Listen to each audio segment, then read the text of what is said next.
عرفونا بنفسكم الأول، اسمك؟ محمد عاشور. محمود الشعشاع. سامح الأصمعي. طيب عايزين نسأل رأيكم في الارتباط. الاصل طالما يعني طالما انت قول السؤال تاني. غشوا. حبيت قبل كده؟ لا لا لا لا لا لا. عشان كده مش عايز تقول. طب وانت؟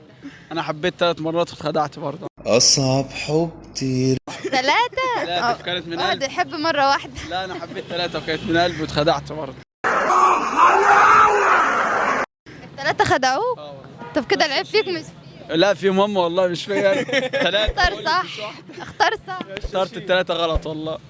وانت طيب؟ لا أنا حبيت الحمد لله وقاعد مرتبط وإن شاء الله هنكمل والدنيا كده. الله لا هذا ما تكتب ما تكتب. 100 100. بس كم مرة حبيت؟ لا هي مرة واحدة. متأكد؟ بس شكلك ما يدلش عن كده خالص. هي مرة واحدة. اعترفوا عليه. وانا نسيت اقول لك. لا هي مرة واحدة. بس كلمت يعني عادي. لا هو بيكلم نص البلد عامة. عشان كده مش بتكمل مع حد. طيب تفضلوا ان انتوا تتجوزوا عن حب ولا صالونات؟ لا عن حب. عن حبه. انت بتتكلم جد؟ عن حب. أحلى حاجة في الحياة. هو الاهل هو احنا عايشين ليه عشان حب كده. طب وانتوا معديين كده سمعنا حد بيدندن فيكم. طب سمعنا حاجة. عايز اسمع ايه؟ سمعك ايه؟ اي حاجة على ذوقك. يا مالي علي انظري حرام لغيرك نلتفت انا.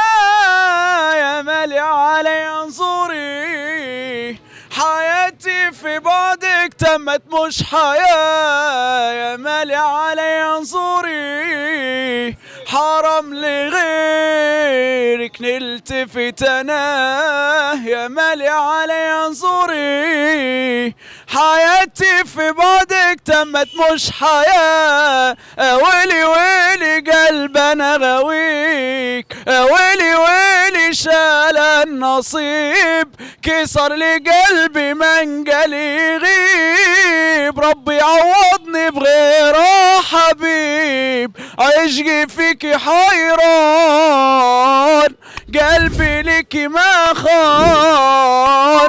ربي حرام من قسوة ايامي في لطة الاجسام. ده يا عم سلطنت اجمل حاجة في الحلقة النهاردة. انا شيف منتصر قادر سعيد. عندك كام سنة؟ انا 30. طيب تفضل الجواز عن حب ولا صالونات؟ لا حب طبعا. عليك ايه الحلاوة دي؟ ايه الحلاوة دي؟ انت متجوز ولا لا؟ متجوز ومعايا محمد وبسنت. ما شاء الله ربنا يخليهم. اتجوزت عن حب ولا صالونات؟ لا حب. شايف ان التجربة انجح عن حب؟ التجربة وبعد كده حب على طول. بيبقى في تفاهم بينكم وكده. اكيد طبعا لازم التفاهم عشان المشاكل طبعا نتخطاها. حبيتوا بعد كام سنة؟ 3 سنين. ما شاء الله ده عمر. ربنا يسعدكم يا ربنا رب. يبارك فيك يا رب. شرفتنا.